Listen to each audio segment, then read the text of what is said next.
Hello, my wonderful friends. Magus with you on a beautiful day in Asha. Today, as you probably saw in the title, is my birthday. And so I'm so grateful for those of you that are here. I notice the ones that come to these kind of messages are my wonderful friends. And I love you guys so much. When I look in that camera lens, I'm looking at you. And today, I want to share my heart. And I don't think it's going to be easy because I'm going to share things with you guys I've never told you. And I already put one message together earlier. I watched it back, and I kid you not, I was thinking, oh my God, that's such a good message. That's a message my parents could watch, people could share, and I erased it because it didn't have any heart in it. I thought, this is my birthday, this is my day. I want to share my heart. What's really on my heart? And I've been scared to share some things with you guys because you hear a prophet has no respect in his hometown. I think it's one reason why my own parents haven't been able to receive my message, because it's just me, they know me. And so I was thinking, if I share too much, if you're too familiar with things I've done and things that I've been, that you won't respect and love me anymore. But you know what? The ones that are supposed to be here are here, and I know some of you would never leave me. I think of my wonderful friend KK. She one time told me that if she found out I had burnt down an orphanage, she would just know I had a really good reason to do it, And that's what friendship and family and love is about, And so I'm going to share some things with you guys, and I don't know how it's going to go. I didn't really set together a message, but I guess it's my testimony, really, where I came from and what got me thinking about this. If you're on social media, you've probably seen on Facebook and Instagram, they have this thing where you show a picture of yourselves 10 years ago and today to see the difference. And I started thinking about a picture on the inside, my spiritual life, who I am, who I was 10 years ago, and who I am today. And it absolutely blew my mind. Guys, you wouldn't have recognized me 10 years ago. You wouldn't have liked me at all. Some of the things, you know how much I preach vegetarianism. I have videos on it, and I'm passionate about it. I'm out, as a matter of fact, today, just out running off hunters, but I do it in love, and I give them my message that animals have a soul, and we're all connected, and I don't know what they think of me, but they'll remember the crazy bearded guy in an orange hat and his message, and maybe it went in there, maybe it touched something in their hearts, and maybe it'll change something down the road. But 10 years ago, my friends, I was a meat eater. As a matter of fact, it's almost the only thing I ate. I had a Foreman grill, and I just throw steaks in and chicken, and I didn't care much for fruit and vegetables. On top of that, and I'm not proud of it, I was a hunter. I've killed deer and cute little bunny rabbits and birds, and I was living off the land. I had moved from California, and one of my dreams was to be able to live up in the mountains and be self-sustained. And I'll never forget the day I was eating my own venison, vegetables from my garden, fruit from my trees, water from my well. And there was a sense of satisfaction that I could live off the land, but something in my heart was off, and I knew it. Even though I was told it's okay to hunt, it's okay to kill for food, inside something was wrong. And I'll never forget the first deer I shot, and I shot him through the lungs, and he was hopping off, and he made direct eye contact with me, and then I watched him die. And when you shoot things, they don't just die instantly like in the movies. It was suffering, and it was trying to grasp for air, and it was looking at me, and it was breaking my heart. And so I was having all these mixed feelings and emotions, with my religion. I went to Bible college, right? I was going to be a preacher. And as I got into Bible college and started learning these stories, Jephthah offering up his daughter as a burnt sacrifice to Jehovah, Moses going in killing men, women, and children, and that same feeling, something inside. My parents, grandparents, preachers, teachers, societies, all telling me this stuff is okay. Not only okay, it's good. It's good to go out and hunt. The Bible is the good book, but something inside of me is not agreeing with it, and it's starting to drive me crazy. And that's what happens when people start to call bad things good. When people start to call crazy things sane, and now you've got that internal struggle going on, and you feel like you're the crazy one against the whole world, and on top of that, those of you that follow me know I dealt with OCD as a young man. And do you know what my trigger was religion. I was scared that I was going to blaspheme, that I was going to be separated from God, that I was going to go to hell. And so now having thoughts like this, oh my gosh, I mean, it was a struggle and a torment. But thank God's Spirit was there the whole time to guide and direct me, and always had the right word for me, always had the message straight to my heart, and books, just at the right time, the teachings, oh my God, of the Magi. I hope I don't cry. I can't even look at this book right now because of what it has meant to my life, my friends. The original monotheistic religion of a God that's all good. He doesn't hate, war, kill, and destroy. Zarathustra was a vegetarian. When I started reading this, oh my God, I was so excited because this was saying what was written right here in my heart, in that divine spark. And when I brought up to the people at Bible college the things that I was struggling with, and that my heart was telling me these things are wrong, do you know what they told me? They told me my heart is deceitful and that I can't trust it. My friends, oh my God, it's so clear right now. But maybe some of you are watching this and going through it. Maybe you're religious. This message goes around the world, right? You might be Christian, or in Judaism or Islam or Hinduism, and maybe something inside of you is telling you that those stories aren't right, that message isn't right. Maybe it's going against your heart. Maybe you feel like killing animals is wrong. My friends, there's a guide inside of you. In Asha 16, it says that the Spirit put a guide inside of us. It's that Fravashi, that divine spark that shall lead us home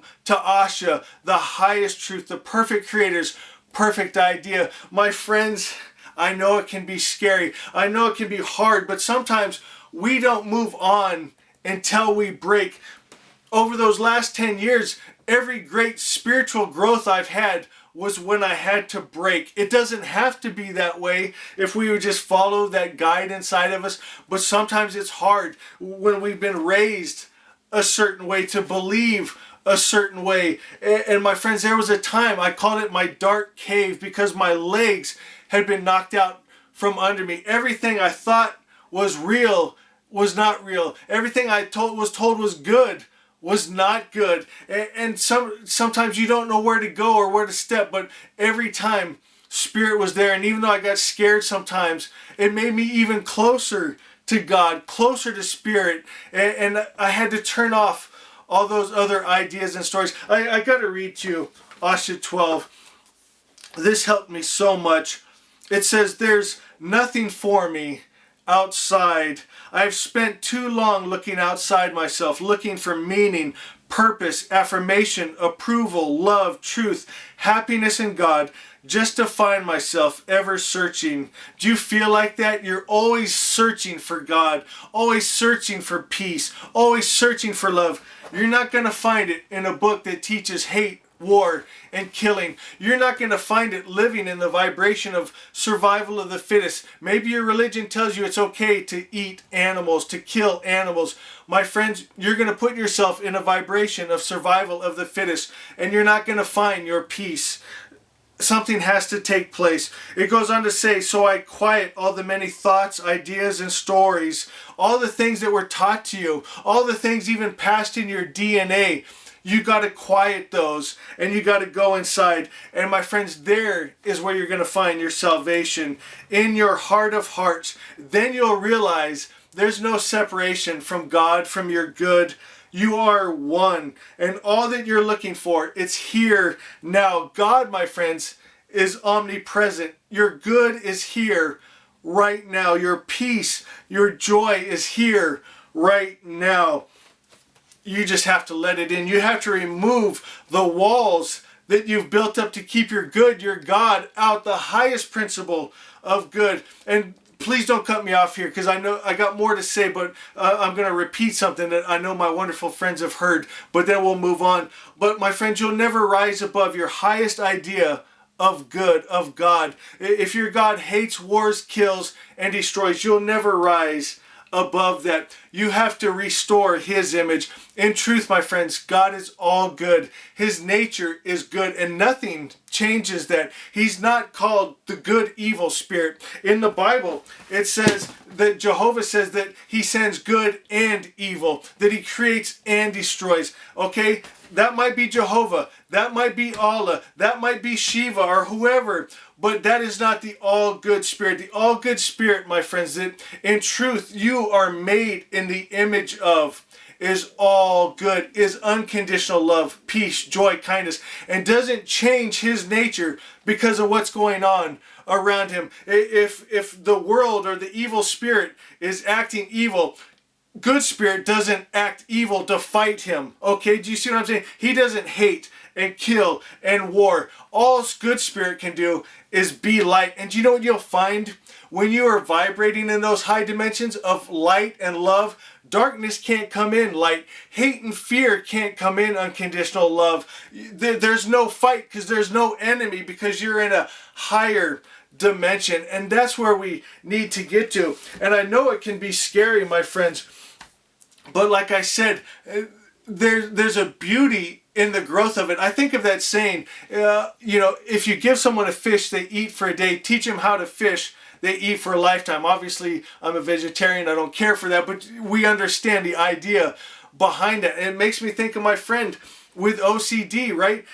It took him 4 months to get healed. Spirit could have healed him in an instant, right? In the higher dimensions, 5D and above, there's instant manifestations, instant healings. But in the 3D, in these lower densities, there's time and space, but we can learn in that. And do you know what my friend learned over those 4 months? He learned a valuable lesson of what was going on in his mind, and how to refuse the wrong thoughts and vibrations, how to receive the right thoughts and vibrations, the right meditations to do. And now, my friends, when he's attacked with wrong thoughts or vibrations against his mind or body, he knows what steps to take for a lifetime. And on top of that, he could be a great teacher now of how to bring others out of that, because he's experienced it. He has a heart for it. He knows what to do. From a young child into his 40s, he dealt with it. He told me as we started our meditations, he goes, I don't want to hurt your feelings, but it's probably not going to work. I've taken all the drugs, been to all the doctors, nothing has worked. I said, my friends, before I leave here, you will be healed. And when I left, he had tears pouring down his eyes, because he said for the first time, he had peace of mind in his life. And I kept in touch with him when I moved away. And years later, still healed, my friends. And that's that learning that takes place in us. A breaking takes place of old thoughts, ideas, stories, paradigms, thoughts, things that we thought were real in reality. And sometimes we have to go to that scary place, but Spirit is there guiding us. We got to find that divine spark, that compass in us, and always be guided by that. How do you know it's God? Because it'll be unconditional love, my friends. It doesn't hate, war, kill, destroy. It's always compassion. It's always kind. And it's so simple. And as I'm saying to some of you, are thinking, yeah, it is so simple. And you can do it, my friends. 10 years from now, you can look back and think, I don't even recognize myself. Like I said this time, as I look back 10 years, I didn't recognize myself. And do you know what? I was considered a good Christian. Do you know what my nickname was? One punch. Because when I got into an argument, I could knock someone out in one punch, and people thought it was cool. I thought it was cool. It did rub me wrong because I was hurting someone, but when your parents and even my preacher thought it was cool that I was one punch. I went into the army, okay, to kill. And that was okay, that you can be a good Christian and go in the army. My pastor even would send people off with his and the church's blessing to go kill. That is not what Jesus taught, is it? When James and John said, let's call down fire from heaven because they didn't receive our message, Jesus said, you don't know what spirit you are of. My friends, you cannot be a soldier. And I know this is going to rub people the wrong way. I don't care. I'm not here to make friends. I'm here for the evolution of the earth. I know because I lived it. I was a soldier. I used to fight. I used to kill animals. I used to do a lot of things I don't want to try to even remember right now because I don't want to go into a low vibration, but I did things that I'm not proud of. And inside, even though the world was telling me, the preachers were telling me, the Bible was telling me, my parents were telling me, you're a good Christian, you're a good man, I didn't feel good inside. And maybe someone right now hearing this is feeling that same thing. But my friends, there's a message, the message of the Magi, the all good spirit. Maybe that's who you need to come to today. Maybe you need to let go the old stories, ideas, and paradigms and start vibrating different. Go to a vegetarian diet. Start loving people even when they don't deserve it, my friends, and change your life. Maybe you have to let your old religion go. Your old stories and ideas and books that you were raised with. Maybe you're scared. Maybe they told you you'll go to hell if you do. My friends, Spirit will guide you. If you're ready for a higher existence, Spirit's right there with you. There's no separation. Not only is He around you, Spirit is inside of you. It's that divine spark, that Fravashi is right there. Will you listen to it? I know you've been taught you can't trust your heart. You can trust your heart, my friend, and you can change your very DNA. Things passed down from generations of hate and fear and greed and war and fighting and killing. You can change that. They say it takes 3 days to rewire yourself, 3 weeks to make a new habit. You can pass down to your children and children's children a completely different energy. We can have a beautiful evolution of this planet, my friends, and it starts with you living from your heart. Be brave enough today. You have a community of people that will pray with you and believe with you and stand with you as you take on these higher dimensions. And my friends, beautiful things start to happen. Magic starts to happen. Miracles start to happen. I just was put on my heart right now. One of my wonderful friends. I'm not going to use you by name, but you know who you are. You just started following me. You love me and I love you. You're teetering back and forth on wanting to be really good, right, and spread this message, or get really mad, really angry, and fight and destroy. And I understand that, my friends, but you're not going to find your peace, your joy, your goodness by going over to the dark side, to that evil spirit. My friend, go high. Trust me, I've been there. It's better up here. And everything will change. Your energy will change. Your atmosphere will change. You will start to change the atmosphere around you. You are going to be such a powerful light. I saw it. I actually got emotional the other day watching your little short video that you put out. I was thinking, she is going to be great. She's beautiful. She's well spoken. She's got a good message. My friend, go for it. Change to those higher frequencies, those higher dimensions. Align with Ahura Mazda. Your life will never be the same. Guys, I love you so much. I hope this was helpful. I just wanted to share my heart, my story, and let those of you out there that are maybe in that place I was 10 years ago, let you know it's good, my friends. Give your heart to the all good spirit. What is our message? I love sharing this. God's all good. He's been misrepresented as hating, war, and killing, and destroying. None of those things are true. His nature is only good. Then we align with that. We restored His image. Now we're restoring our image because we're aligning with unconditional love, peace, joy, kindness. That's our nature. And by cosmic law, we vibrate that into existence. We create Asha, heaven on earth, because what we hold, my friends, we create, right? It's karma. You keep putting out these high frequencies, vibrations. It has to come back to you. You keep putting out hate, fear, greed, and those low vibrations. It has to come back to you. So hold these high vibrations. Let's change our vibration, our families, our atmosphere, our neighborhoods, and we'll change the world together. Many of you have access to more people than I do with your social media, with your friends and family. Will you share this message with someone? Guys, I love you so much. Thank you for sharing my birthday with me. And no, I love you. I love you. I love you.